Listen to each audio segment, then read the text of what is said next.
बंद कर दिया आप लीजिए। अरे नहीं, मैंने तो पहले ही छोड़ दी। हाँ, अब बताओ क्या कह रहे थे तुम? जब फेलोशिप में सिलेक्शन के बाद खुद पर काम करने की बात आई तो मुझे तो कुछ समझ ही नहीं आया कि खुद पे कैसे काम किया जा सकता है। खुद को और समाज को समझने के बाद जब मुझे अपने साथियों के साथ हुए भेदभाव के अनुभव सुनने को मिले और अभी आपसे बात करने के बाद ऐसा लगता है कि ये एक ऐसी असमानता है जो हमें हमारे मूल्यों को जीने से रोकती है, और अगर हम इसे नहीं बदलेंगे तो हम कभी अपने मूल्यों को जी ही नहीं पाएंगे। औरों की तरह पहले मेरी सोच भी ऐसी ही थी कि एक ऐसी प्रथा है जो कभी खत्म नहीं हो सकती। धीरे धीरे समझ आने लगा तो वो रेलवे स्टेशन वाला किस्सा और बाकी जो भी इंसिडेंट्स थे वो सब याद आने लगे जिनमें खुद मेरे साथ भेदभाव हुआ था। स्टेशन वाला किस्सा क्या हुआ था तुम्हारे साथ?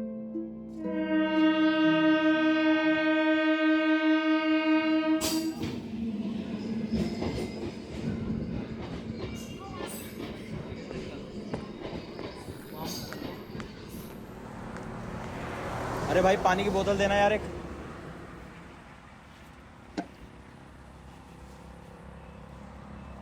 अरे यार पैसे तो है नहीं भाई। जब तुम्हारे पास पैसे नहीं है भाई, पानी कैसे मांग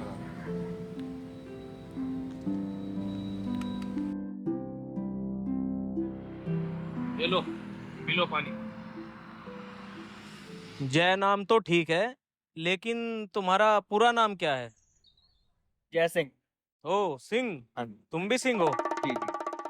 पानी के लिए बहुत बहुत धन्यवाद। अरे मेरा फोन जैसे ही चार्ज होगा ना मैं आपको पैसे कर दूंगा। पता नहीं फोन कहाँ चार्ज करने को मिलेगा। कोई नहीं, तुम मेरे साथ चलो, यहाँ पास में ही मेरा घर है और तुम वहाँ पे चार्जिंग पे लगा लेना अपना फोन।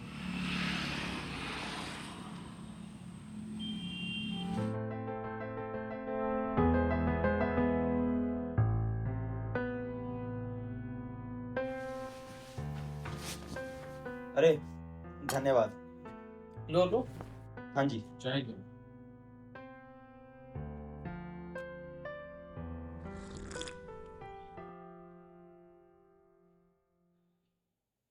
राजपूत हो?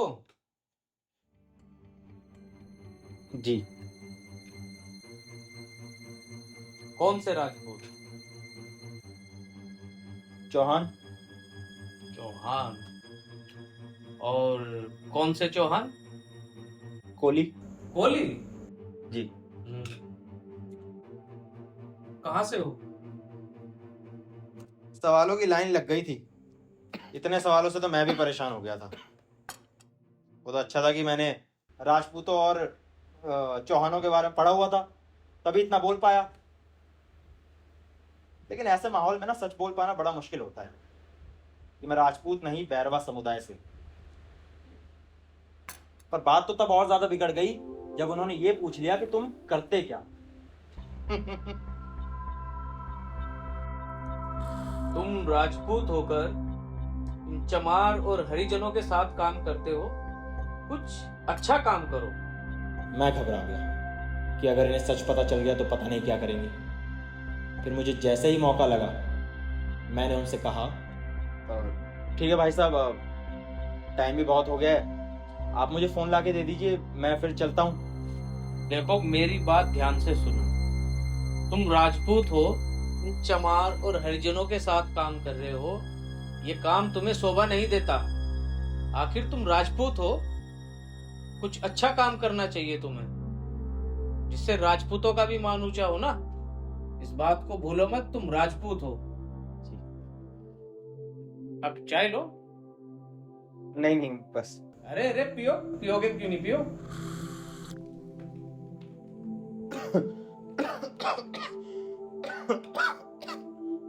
भाई साहब वो खांसी हो रही है अचानक बहुत, पानी ले लूं मैं लेके आता हूँ, रुकिए। ठीक है।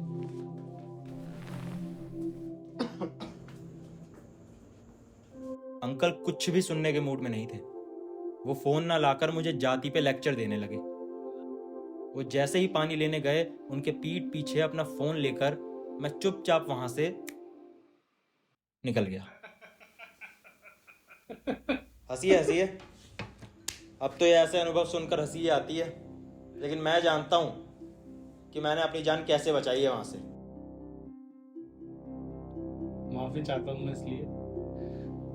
लेकिन ये सही बात है कि जातिवाद एक परंपरा की तरह बरसों से चली आ रही है। इसको खत्म करना इतना आसान नहीं रहेगा। तो तुमने क्या सोचा है? इसकी शुरुआत कहाँ से करोगे आप? मैंने अपने गांव में लोगों के साथ कई सेशंस किए, कई लंबी लंबी बैठकें करी, लेकिन उन बैठकों के बाद मैंने उन्हीं लोगों को वापस उसी जातिवाद में फंसते देखा है। उन लोगों का कहना है कि 2-3 घंटे के सेशन में इन मुद्दों पर बात करना आसान है, लेकिन अपने जिंदगी में संविधान के इन मूल्यों को जीना इतना आसान नहीं है। और ये सब कहकर वो लोग मेरी बातें अनसुनी कर देते। मैं उनकी बात से सहमत हूँ, पर तुमने क्या किया? मैं ऐसे ही एक सेशन के लिए अपने घर से निकल ही रहा था कि तभी अरे बहू, एक रोटी और दे दे। चल मैं चलता हूँ। सुन, अपने दादा को बोल कि गेहूं का आटा खत्म हो गया है, बाजरे का आटा है, उसी की रोटी बना दूं। अरे तो तू बोल देना। तू बोल देना, तेरे अलावा किसी की सुनते ही कहाँ है ये। दादा हाँ चल बनवा दे बाजरे की रोटी। है ना? हाँ हाँ, दादा को दे दियो बाजरे की रोटी। अरे नमस्ते दादाजी। नमस्ते बेटा, नमस्ते। बैठिए बैठिए। राम राम जी। राम राम जी राम। और ठीक ठाक हो घर परिवार में? हाँ जी। दाना पानी ठीक से चल रहा है? हाँ जी, सही सही चल रहा है जी। सही चल रहा है। 4 ट्रैक्टर खरीदे हैं। अच्छा जी, अच्छा। हाँ, बहुत अच्छे से काम चल रहा है। तो तुम कहाँ बदलाव लाने की सोच रहे हो?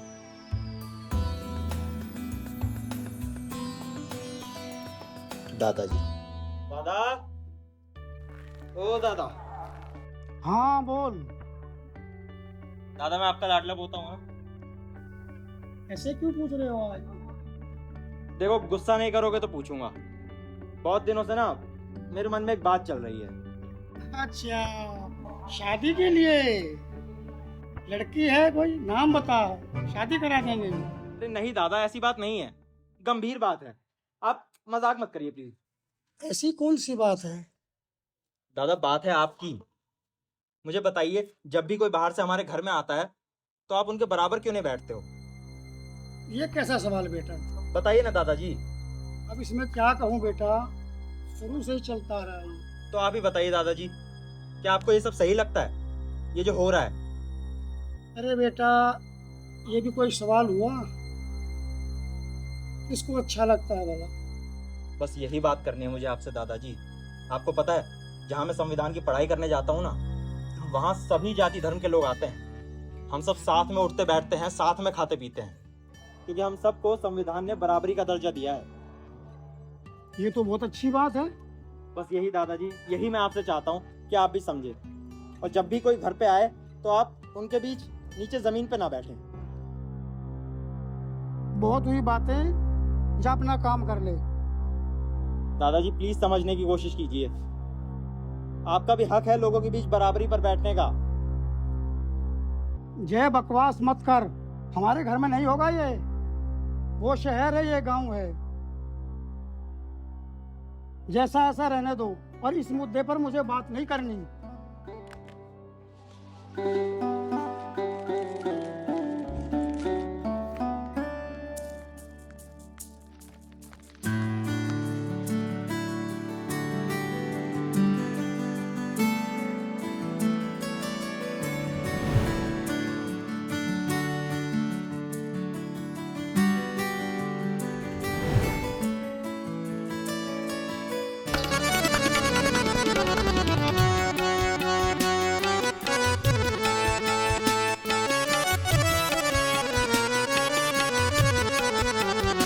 रह गई हर अधूरी मुलाकात का, रह गई हर अधूरी मुलाकात का, बात ही आखिरी हल है हर बात का, बात ही आखिरी हल है हर बात का, रह गई हर अधूरी मुलाकात का, रह गई हर अधूरी मुलाकात का, बात ही आखिरी हल है हर बात का, बात ही आखिरी हल है हर बात का।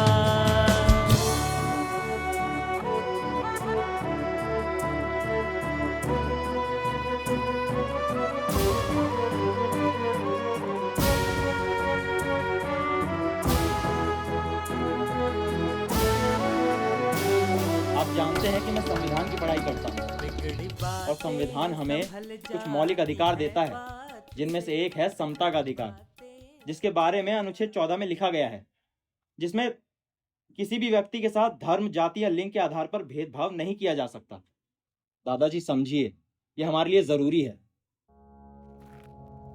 अरे नमस्ते दादाजी। नमस्ते भाई, नमस्ते। बैठिए बैठिए। नमस्ते जी। अरे परिवार में ठीक ठाक तो है छोरे? अरे इसे छोरे को क्या हुआ? अजी कुछ नहीं, वैसे ही काम वाम के चक्कर में गुस्सा है। अरे नहीं, मुझे ये लगता है शहर गया तो अक्सर पड़ा, यही इसके दिमाग में घुस गया। नहीं नहीं, ऐसा नहीं है बाबूजी।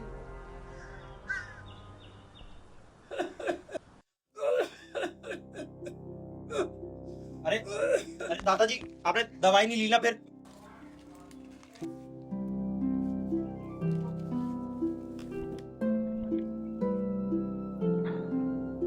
अब ठीक लग रहा है?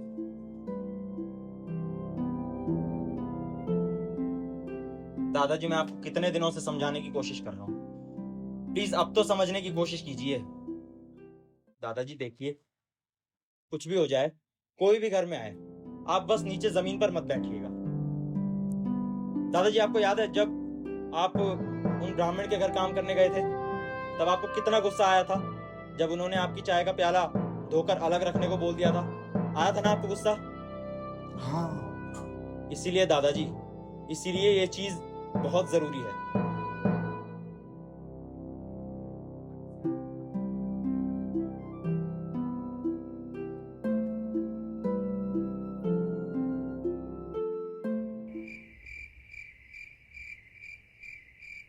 दादाजी आ जाओ, खाना बन गया। अच्छा ठीक है।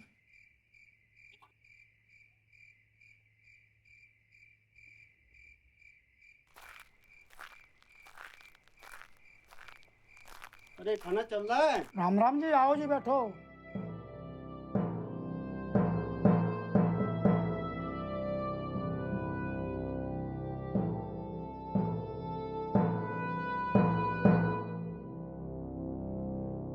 आइए दादाजी, यहाँ बैठ, मैं आपके लिए भी कुछ खाने को लाता हूँ। अरे बस भरा हुआ पेट।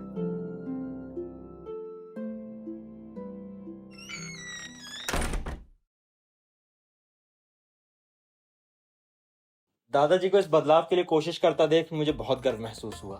फिर मैंने उन्हें अपनी इस फेलोशिप के बारे में भी बताया। उन्हें थोड़ी हैरानी हुई, लेकिन उससे ज्यादा इस बात की खुशी थी कि मैं कितनी अच्छी पढ़ाई कर रहा हूँ। काफी लंबे समय से चलती आ रही कई और भी धारणाएं, इन्हें तोड़ना बहुत जरूरी है। हाँ, मानता हूँ कि थोड़ा वक्त लगेगा, लेकिन एक दरवाजा तो खुले, हौसला बढ़ता है, और ये मेरे बदलाव की पहली सीढ़ी।